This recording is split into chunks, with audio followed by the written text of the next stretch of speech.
So angeless, so precious,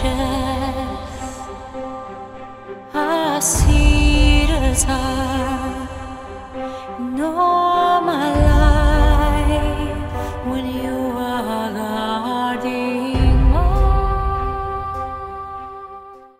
Ya, baik, selamat malam teman-teman semua. Saya boleh menyapa teman-teman ya. Terima kasih banyak ya Bung Jimmy, Si Walma sudah memimpin kita dalam puji-pujian.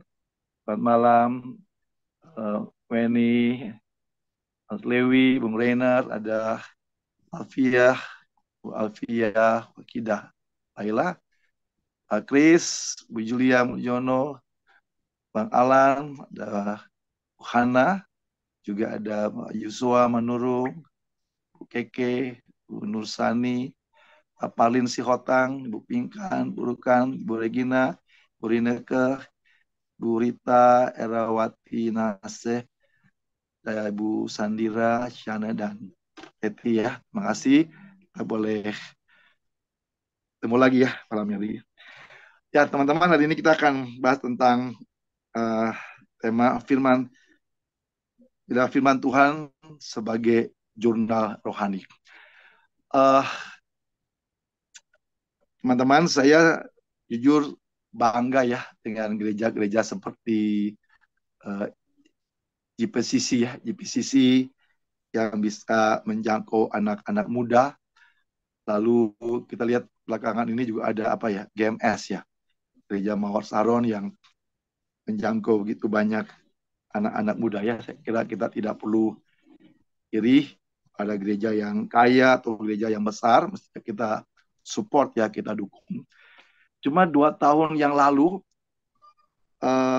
saya sedih juga karena ada 2 tahun yang lalu ada 2 anak muda dari gereja GPCC telepon saya dan minta dibimbing untuk dibaptis.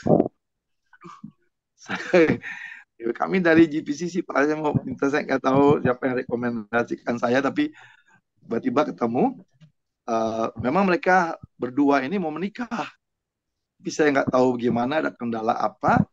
Mereka nggak tahu, mungkin harus mengikuti proses yang cukup panjang di GPCC sehingga mereka punya kendala untuk mengikuti katekisasinya mungkin, dan tiba-tiba datang ke saya. Dan biasanya jemaat saya ketika saya membimbing untuk baptisan, ada 5 pertanyaannya yang saya selalu tanyakan di awal, walaupun saya tahu mereka mungkin juga jemaat saya juga mungkin tidak tahu, tapi saya selalu memulai dengan 5 pertanyaan ini. Yang pertama, akhirnya saya bertanya juga kepada 2 anak muda ini. Mereka dari Buddha dan sudah 5-6 tahun di GPCC dan sudah aktif juga. Kalau teman-teman mungkin pernah beribadah di GPCC itu, mereka juga punya KTB ya, seperti Komsel gitu, kelompok tumbuh bersama, dan mereka aktif gitu. Dan saya bertanya kepada mereka, ada 5 pertanyaan. Yang pertama saya bilang, adik-adik percaya bahwa kita adalah firman Tuhan. Nah, lalu saya tanya, coba jelaskan mengapa kita percaya bahwa kita adalah firman Tuhan. Ternyata mereka nggak bisa jawab. Waduh, saya mulai berpikir juga ya, kenapa mereka nggak bisa jawab hal yang sangat sederhana, sebenarnya yang paling prinsip dalam kekristenan. Saya bilang, kita percaya Alkitab firman Tuhan. Coba jelaskan mengapa kita percaya bahwa Alkitab itu firman Tuhan. Lalu yang kedua, saya tanya mereka lagi. Kita tuh hidup di abad 20. Yesus adil, lahir di abad pertama. Kita nggak pernah ketemu Yesus, kita tidak pernah lihat mujizat Yesus, tapi kok kita bisa percaya, kenapa? Dan saya tambahkan lagi, Thomas itu salah seorang murid Yesus, 3,5 tahun belajar dan bertemu Yesus, lihat mujizat, tapi nggak percaya loh. Kenapa kita bisa percaya? Nggak bisa jawab juga. Dan ada 3 pertanyaan lagi, saya tanya tentang apa bukti-bukti bahwa Yesus Tuhan. Lalu saya tanya lagi, apakah dengan percaya, terus saya tanya, adik-adik percaya dengan percaya Tuhan Yesus kita selamat ke surga? Mereka jawab, katanya. Menyedihkan juga. Lalu saya tanya, biasa pertanyaan kelima, apa yang terjadi sesudah meninggal ketika kita percaya pada Tuhan Yesus? Dan lima pertanyaan ini mereka nggak bisa jawab. Wah, saya bilang, lalu saya iseng aja, adik-adik kira-kira tertarik untuk ke GPCC apanya? Mereka senang, musiknya enak, suasana ibadahnya enak. 2 tahun yang lalu itu akhirnya saya berpikir, saya jujur aja Bapak Ibu Saudara, teman-teman, saya bangga dengan gereja-gereja seperti itu. Tapi dari kejadian 2 tahun yang lalu ini, membuat saya mulai berpikir kalau misalnya gereja sebesar itu anak-anak muda dijangkau segitu banyak, dan mereka tidak ditanamkan dasar-dasar iman yang kuat seperti ini, bahaya sekali. Saat ini di sekolah-sekolah itu, waduh, banyak anak-anak yang suka bully-membuli. Saya membayangkan begini, kalau ada teman mereka yang tanya, bro, lu percaya Yesus Tuhan? Coba sebutkan bukti-buktinya. Kalau mereka nggak bisa jawab, lalu teman-teman bego lu misalnya, aduh, saya pikir itu bisa menjadi masalah buat anak-anak ini. Jadi saya nggak tahu kalau teman-teman yang saya juga nggak berani sampaikan ini ke teman-teman di GPCC, nanti dikira wah saya ini gereja kecil kok nasihati mereka. Tapi saya merasa ini bahaya sekali ya kalau anak-anak muda ini tidak ditanamkan dasar-dasar iman yang kuat. Kalau mereka sendiri tidak bisa memahami Alkitab sebagai firman Tuhan, bagaimana? Dan memang akhirnya waktu saya bimbing mereka kira-kira beberapa minggu, sebetulnya agak lama, sebulan lah kira-kira, nah, akhirnya saya dibaptis. Sebenarnya saya cuma bantu mereka untuk dibaptis, tapi akhirnya mereka minta saya juga untuk memberkati pernikahan mereka. Bahkan pernikahannya sampai ke Bali.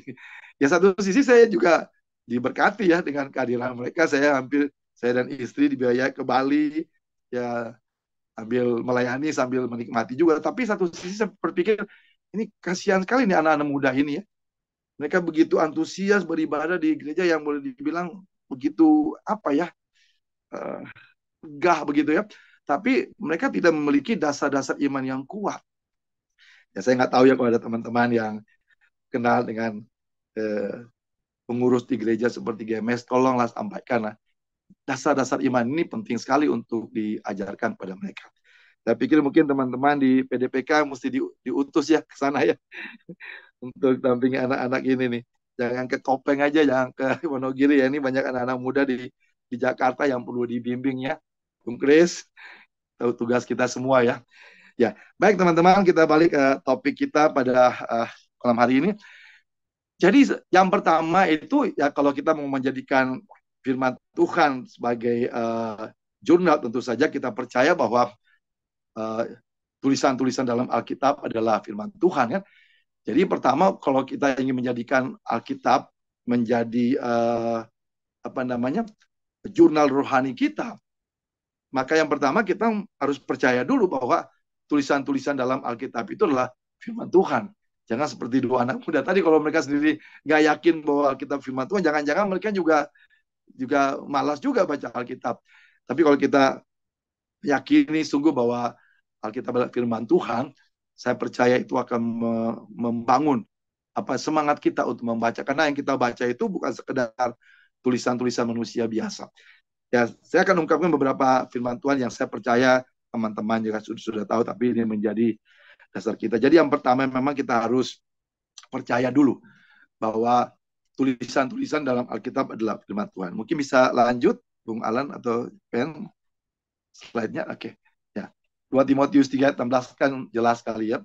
Rasul Paulus mendapat pengilhaman dan menyampaikan bahwa segala tulisan yang diilhamkan Allah memang bermanfaat untuk mengajar, untuk menyatakan kesalahan, untuk memperbaiki kelakuan, dan untuk mendidik orang dalam kebenaran.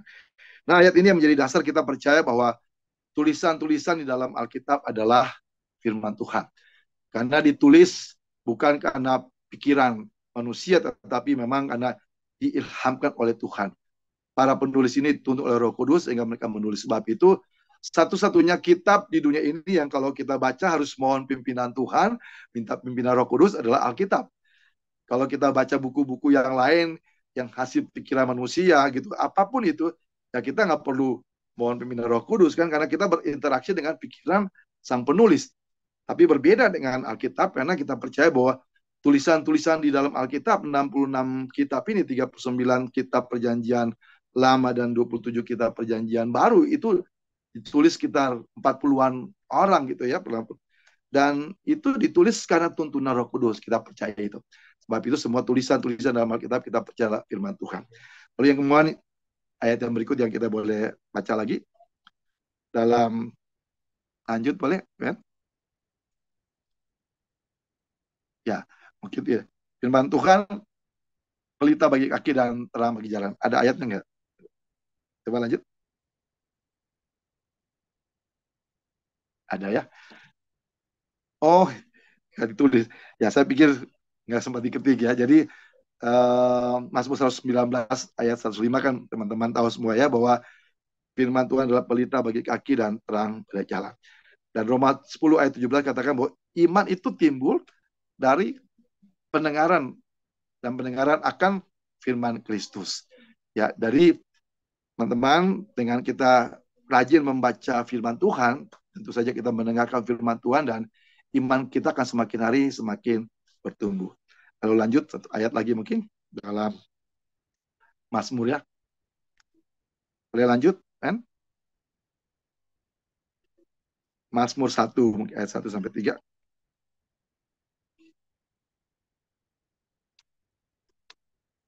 Oke. Bisa keluar kan? Ya, ini ya. Jalan orang benar dan orang baik.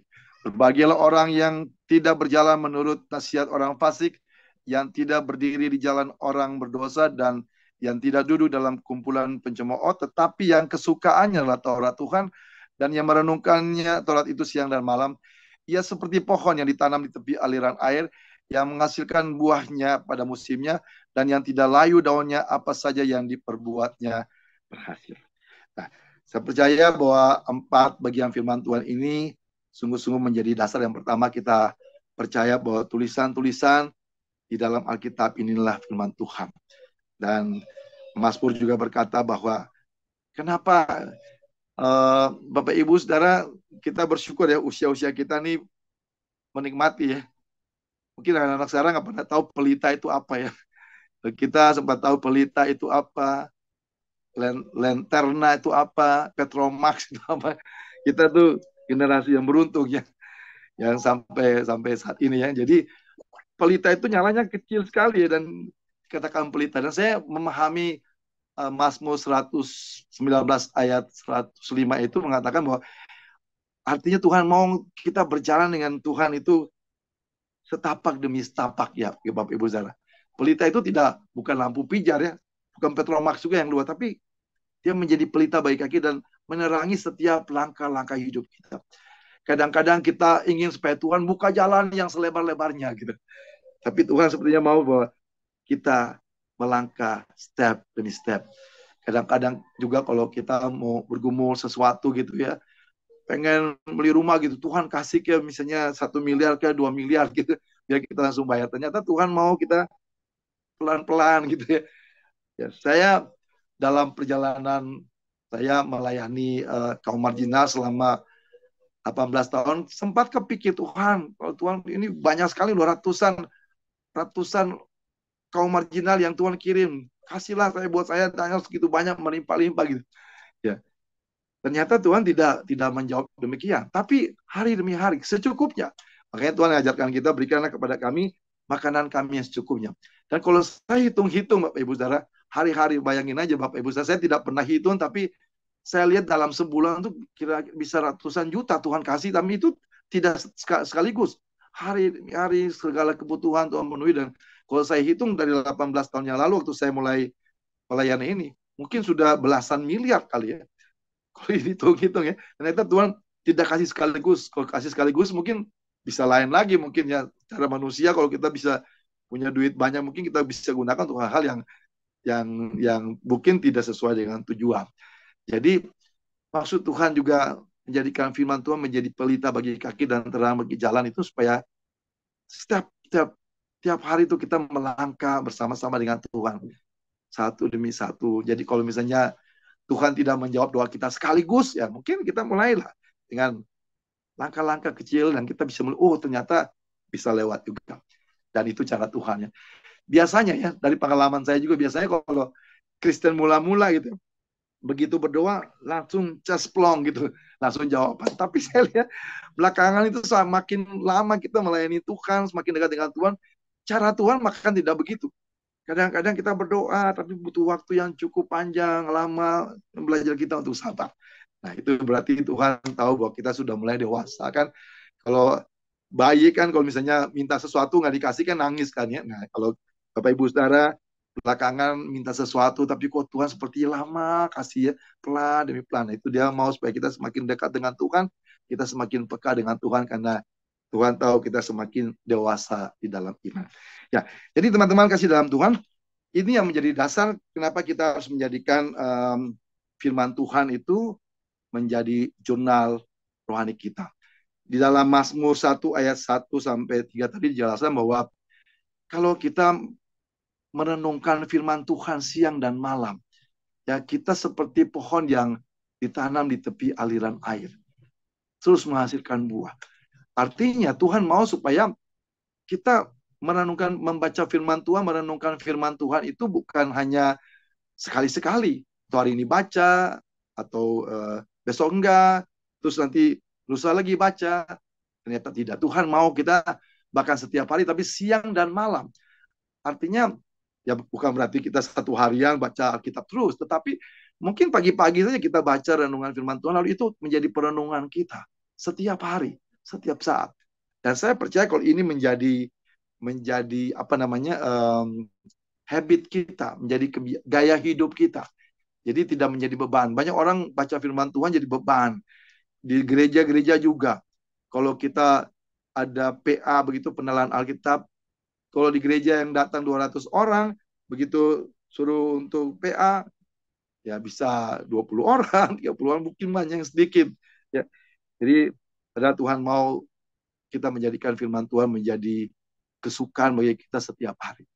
Jadi kalau kita menjadikan firman Tuhan sebagai jurnal rohani, maka setiap hari kita harus membaca dan merenungkan firman Tuhan.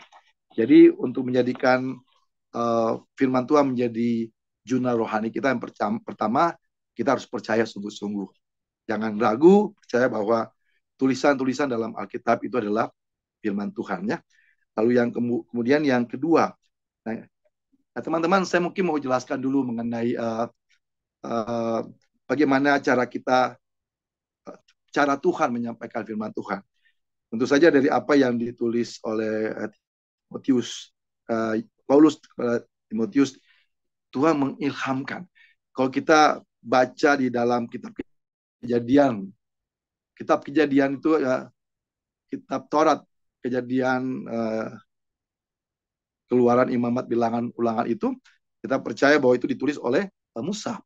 Tapi kitab Kejadian itu sendiri kan kita tahu bahwa Musa sendiri belum ada kan. Nah, jadi bagaimana Musa tahu tentang pengilhaman, tentang proses penciptaan? Nah, kita percaya itu diilhamkan Tuhan. Kalau teman-teman baca kisah The Ten Commandments, di mana kita lihat Musa seringkali bertemu dengan Tuhan, berbicara dengan Tuhan. Dan saya percaya bahwa itu menjadi hal yang menjadi gaya hidup Musa, sehingga Tuhan mengilhamkan pada dia tentang proses penciptaan. Jadi kita percaya bahwa kitab Kejadian itu memang diilhamkan oleh Tuhan. Dan teman-teman yang dikasihi Tuhan, kita ketika kita ada kebiasaan dari bangsa Yahudi, kalau kita baca dalam Ulangan 6 ayat 6, di mana biasa mereka untuk selalu menceritakan itu kepada anak-anak cucu mereka. Jadi kisah-kisah yang kita boleh baca di situ adalah di mana itu menjadi sebuah tradisi terus diceritakan. Kan waktu itu kan tidak ada penulisan, tapi selalu diceritakan, lalu berulang-ulang diceritakan. Dan itulah salah satu proses yang Tuhan pakai untuk menyampaikan firman Tuhan-Nya. Jadi kita percaya bahwa tulisan-tulisan dalam Alkitab ini diilhamkan oleh Tuhan.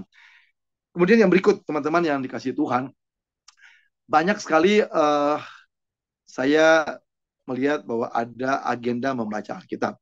Saya mungkin teman-teman juga mengikuti. Jadi ada yang menyarankan baca Alkitab 4 pasal sehari, maka 4-5 pasal, maka dalam 1 tahun bisa selesai. Saya mohon maaf bahwa saya tidak begitu setuju ya. Saya tidak begitu setuju dengan pola membaca Alkitab seperti itu. Kenapa? Karena kalau kita lihat, setiap pasal itu punya pesan-pesan yang berbeda. Bisa bayangin kalau satu hari kita baca Kejadian 1, Kejadian 2, Kejadian 3, Kejadian 4 misalnya. 4 pasal. Nah, Kejadian 1 aja berbicara tentang penciptaan itu perlu proses untuk kita bisa merenungkan. Bagaimana proses sampai saat ini saja mungkin masih banyak yang nggak hafal proses hari pertama apa, kedua apa, ketiga apa, kelima apa. Orang mulai berpikir, ini maksudnya 6 hari itu apa? Apa Senin, Selasa, Rabu, Kamis? Itu perlu waktu untuk merenungkan. Kalau dalam 1 hari kita sudah baca itu, lalu kemudian kita baca lagi Kejadian 2, proses di Taman Eden, ya, di mana ada Tuhan menempatkan ada banyak pohon-pohon termasuk pohon kehidupan, pohon pengetahuan baik. Itu kan kita perlu waktu juga untuk bisa merenungkan itu. Lalu ada 4 sungai yang mengalir, ada Pison, Gihon, Efrat, Tigris. Itu semua punya makna. Jadi saya selalu menyarankan kepada setiap jemaat sebaiknya tidak buru-buru. Lebih baik kita menghabiskan membaca Alkitab dalam 3-4 tahun lebih baik, tapi ngerti. Karena saya banyak ketemu dengan orang-orang yang, saya sudah baca Alkitab berulang-ulang, tapi tidak mengerti. Untuk apa? Kan Tuhan mau kita merenungkan. Kalau kita cuma sekedar baca untuk mencapai target, jadi ya nggak apa-apa kalau teman-teman punya kemampuan menalar 4 pasal dalam 1 hari. Tapi menurut saya sih berat ya, berat untuk begitu. Jadi saya menyarankan ya tidak harus terburu-buru, lebih baik. Apalagi kalau kita lihat ada dalam 1 pasal beberapa perikop. Perikop-perikop itu juga punya pesan-pesan yang berbeda-beda. Jadi saya selalu menyarankan ke jemaat lebih baik bacanya per pasal atau per perikop. Lebih baik 1 hari itu kita merenungkan 1 pasal itu dan mencatat bagian-bagian penting-penting dan bisa boleh merenungkan. Apalagi sekarang ini yang kita tidak perlu beli buku banyak, kita bisa pakai Google, Pak Google untuk tanya tentang apa yang kira-kira dijelaskan di dalam itu. Atau mungkin kita bisa juga beli buku-buku seperti Pengantar Perjanjian Lama, Pengantar Perjanjian Baru untuk gitu ya. Jadi teman-teman, mungkin Wendy bisa lanjut. Tadi saya udah lewat poinnya. Jadi yang pertama tadi kita mesti percaya bahwa kita adalah firman Tuhan yang sudah lewat ya. Kemudian lanjut, yang berikutnya kita harus mengerti cara Tuhan menyampaikan firman-Nya. Ya, boleh lanjut. Ya. Nah, mengerti cara Tuhan menyampaikan firman. Jadi kita lihat seperti misalnya gini teman-teman. Kalau kita lihat dalam kitab Kejadian itu kan benar-benar diilhamkan kan. Jadi Musa mendapat pengilhaman dari Tuhan untuk bisa mencatat peristiwa penciptaan, peristiwa di Taman Eden, lalu Kejadian 3 tentang kejatuhan manusia dalam dosa. Itu semua diilhamkan karena Musa tidak hidup di zaman dia tidak memperhatikan itu. Ya, jadi itu salah satunya. Tetapi kita juga bisa lihat cara Tuhan juga dengan kitab-kitab sejarah misalnya. Ya, Wari. Jadi untuk kita bisa mengerti pesan Tuhan, kita mesti baca seluruh kitab itu sejarahnya. Misalnya kita dengar kesaksian teman-teman, misalnya ada kesaksian sampai mungkin 30 menit kesaksian. Nah, dari 30 menit itu kita dengar semuanya, baru kita menyimpulkan, oh Tuhan itu baik. Kita juga bisa menyimpulkan dengan 1 kalimat, oh Tuhan itu baik. Padahal kita mendengar kesaksiannya sampai 30 menit. Nah, demikian juga kalau kita baca Alkitab itu, kita baca tentang kisah misalnya di dalam kitab sejarah itu kita catat tentang peristiwa-peristiwa. Jadi catat dulu. Jadi makanya kita jangan sampai kita comot-comot ayat juga. Kita baca dulu satu kisah, lalu kadang-kadang kita bisa berulang-ulang baca 1 pasal atau 1 kisah itu, lalu kita menyimpulkan apa. Catat dulu, catat juga pesan-pesan penting dari setiap catatan teks itu. Lalu kemudian yang berikut adalah, boleh lanjut?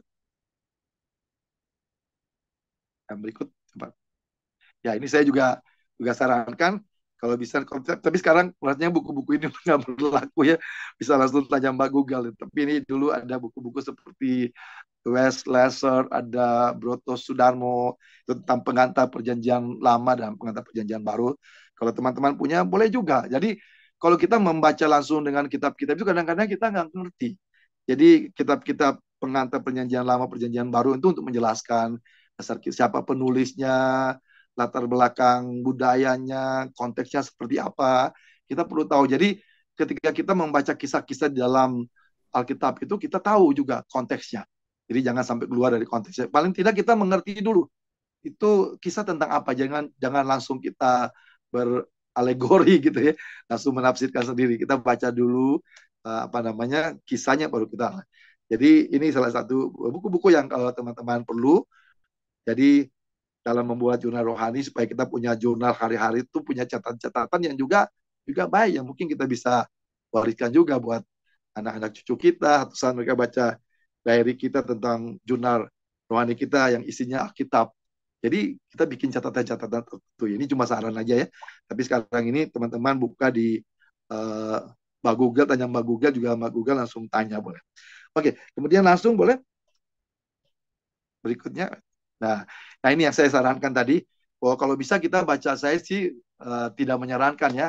Tapi teman-teman punya kemampuan kan berbeda-beda. Kalau saya tidak menyarankan harus paksakan 4-5 pasal sehari. Karena saya takut malah nanti kita nggak ngerti. Ya, lebih baik baca per pasal, atau kalau dalam setiap pasal itu ada perikop, juga nggak usah buru-buru. Ya, kalau misalnya apalagi kalau teman-teman baca di dalam kitab Injil, itu satu pasal bisa ada 7-9 perikop. Nah, dan itu kadang-kadang berbeda-beda. Setiap perikop itu berbeda-beda, walaupun memang ada yang menyambung juga, tetapi berbeda-beda. Jadi saran saya untuk kita membuat jurnal rohani kita, firman Tuhan menjadi jurnal rohani, saran saya sih tidak usah terburu-buru. Kalau mungkin teman-teman dulu pernah baca 2-3 kali sekaligus 4 pasal, ya mungkin kali ini saya sarankan untuk tidak usah terburu-buru. Tapi kita baca setiap pasal, setiap perikop, lalu kita bikin catatan-catatan sendiri kan. Jurnal kan kita mesti catat, jadi itu punya catatan sendiri. Lebih baik begitu supaya nanti kita bisa mengerti. Jadi saran saya baca Alkitab itu per pasal atau per perikop ya. Kemudian yang berikut, nah, kemudian ketika kita sudah baca per pasal, jangan buru-buru. Habis baca, saya udah baca Alkitab nih malam ini, tidur. Kalau bisa sih coba renungkan lah, catat dulu ya,